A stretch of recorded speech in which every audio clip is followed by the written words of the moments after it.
Start करते हैं कल से आगे वाले वीडियो में। और लास्ट वाले वीडियो में जैसा मैंने आपसे कहा था कि in the next video we will discuss about the band theory, ठीक है, एनर्जी बैंड थ्योरी। और किस में हम देखेंगे? ठोसों में, यानी सॉलिड्स में देखेंगे। बहुत सिंपल है, बहुत ही सिंपल शब्दों में मैं आपको समझाने वाला हूँ। तो इसको समझने के लिए सिंपल आपको केवल समझना पड़ेगा चालन बैंड के बारे में और एक संयोजकता बैंड के बारे में। बैंड का मतलब है एक पट्टी या एक क्षेत्र जिसमें इलेक्ट्रॉन्स होंगे।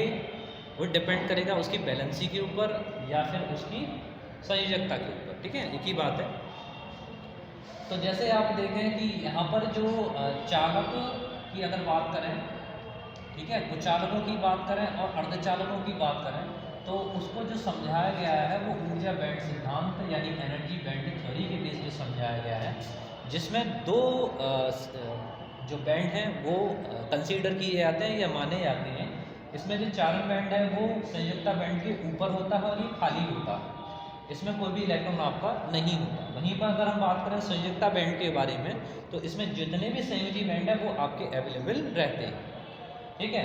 अब अगर किसी भी पदार्थ को चालन होना है, उसमें अगर चालकता होनी है, कंडक्टिविटी उसमें होनी है, तो क्या होगा कि इसके इलेक्ट्रॉन निकलकर अगर चालन बैंड में चले जाएंगे तो वो इलेक्ट्रॉन, वो जो पदार्थ है वो आपका चालक या सुचालक या कंडक्टर माना जाएगा, ठीक है। तो इसी बेसिस पर यहाँ पर समझते हैं कि जब हम बात करते हैं चालक पदार्थों के बारे में यानी कंडक्टर्स के बारे में बात करते हैं, तो उसमें होता क्या है कि उनके अंदर की जो स्ट्रक्चर है, उनके परमाणुओं के बीच में कुछ ऐसी अन्योन क्रियाएं होती हैं कि ये दोनों चालन बैंड और संयोजकता बैंड एक दूसरे के ऊपर ओवरलैप करते हैं। ओवरलैप का मतलब ये हुआ कि ये एक दूसरे की बाउंड्रीज को कवर करते हैं, ठीक है ना।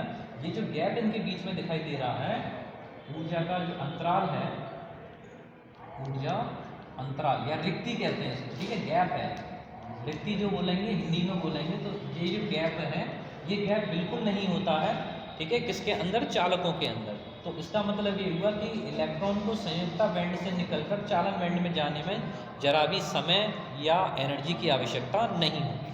दूसरी बात यहाँ पर यह भी ध्यान रखिए कि जितने भी इलेक्ट्रॉन आपके संयोजकता बैंड में पाए जाएंगे उनको किसी विशेष ऊर्जा की आवश्यकता नहीं है। There are no need of any extra energy to stay in the balance band, ठीक है ना।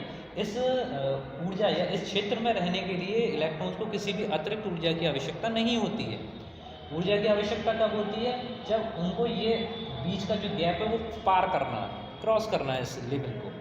तो चालक की अगर हम बात कर रहे हैं तो उनके बीच में तो ये ऊर्जा अंतराल होता ही नहीं है। उनके बीच में क्या होता है, ये दोनों सीमाएं एक दूसरे को ओवरलैप करती हैं। जैसे कि अगर इसको अगर हम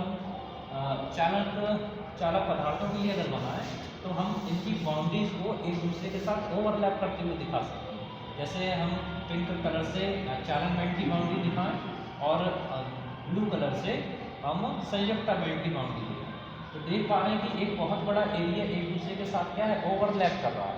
मतलब ये हुआ कि इलेक्ट्रॉन्स को इधर से इधर जाने में कोई भी प्रॉब्लम आने की नहीं, ठीक है ना। तो ये कारण है कि चालक पदार्थ जो होते हैं वो आसानी से आपका विद्युत आवेश या ऊष्मा को प्रवाहित करते हैं। अब वहीं पर अगर हम बात करें कुचालक पदार्थों के बारे में, ठीक है, चलिए पहले अर्धचालक के बारे में कर लेते हैं। अर्धचालकों में क्या होता है? अर्धचालकों के लिए इनके बीच में ऊर्जा गैप होता है और इतना होता है कि अगर रूम टेम्परेचर पर संयोजकता बैंड के इलेक्ट्रॉनों को बाहर से ऊर्जा मिल जाए तो वो उस ऊर्जा को पाकर इस क्लास को यानी इस गैप को या इस रिक्ति को क्या कर जाते हैं, पार कर जाते हैं। और ऐसा होता कब है? जब आप उसको एक निश्चित टेम्परेचर देते हैं, ठीक है ना। ताप देने पे जैसे मैंने बताया था मॉर्निंग में, सिलिकॉन के लिए अगर ले रहे हैं तो उसके लिए कितना होता है, 0.7 इलेक्ट्रॉन वोल्ट का होता है। वहीं पर अगर जर्मेनियम क्रिस्टल के लिए आप देख रहे हैं तो इसकी वैल्यू 1.1 इलेक्ट्रॉन वोल्ट के आसपास होती है, ठीक है ना। तो ये सेमीकंडक्टर की प्रॉपर्टी के ऊपर डिपेंड करता है कि उसको अगर टेम्परेचर दे दिया, जैसे मान के चलिए संयोजकता बैंड किस पदार्थ के अंदर है, अर्धचालक पदार्थ जैसे जर्मेनियम हो या सिलिकॉन, उसके अंदर अगर दे रखा है तो इलेक्ट्रॉन इतनी ऊर्जा मिलेगी और इसको लेकर वो चालन बैंड में चला जाएगा और कंडक्शन आपका स्टार्ट हो जाएगा, ठीक है ना। वहीं पर अगर आप बात करते हैं कुचालकों के बारे में, ठीक है, इसको हम कहते हैं इंसुलेटर्स। और कुचालकों में इनके बीच का जो ये रिक्ति होती है, इसको हम गैप कह रहे हैं, ठीक है ना। तो ये जो गैप है वो काफ़ी ज़्यादा ऊर्जा वाला होगा। कितना ऊर्जा होती है? लगभग 3.0 इलेक्ट्रॉन। ये केवल 3 आपको लग रहा है कि छोटी राशि है, लेकिन ये बहुत बड़ी राशि है फॉर 1 इलेक्ट्रॉन। इतनी ऊर्जा प्राप्त करना काफ़ी मुश्किल है संयोजकता बैंड के इलेक्ट्रॉनों के लिए, ठीक है ना। इस एनर्जी को लेकर जब वो चालन बैंड में जाएगा तो उसके पास में 3.0 इलेक्ट्रॉन वोल्ट एनर्जी होनी चाहिए, और इतनी एनर्जी सामान्यतया नहीं होती है। इसलिए जो भी पदार्थ है आपके, जैसे लकड़ी हुई या रबर हुई या प्लास्टिक हुई, वो पूरी तरह से आपके इंसुलेटर या कुचालक पदार्थ कहलाते हैं, ठीक है। तो ये थी आपकी बैंड थ्योरी। जो भी मैंने कहा उसको ध्यान से सुनिएगा, और इसके आधार पर हम यहाँ यही इतना ही है बैंड थ्योरी के बारे में आपके सिलेबस में। और इसके जस्ट बाद हम सेमीकंडक्टर्स की टाइप के बारे में आएंगे, सेमीकंडक्टर के प्रकार, और फिर उसके बाद उसके एप्लीकेशंस में आएंगे, इसका पीएन संधि डायोड या ट्रांजिस्टर वगैरह, इन सब के बारे में स्टडी करेंगे, ठीक है। तो बने रहिए मेरे साथ में, मिलते हैं नेक्स्ट वीडियो।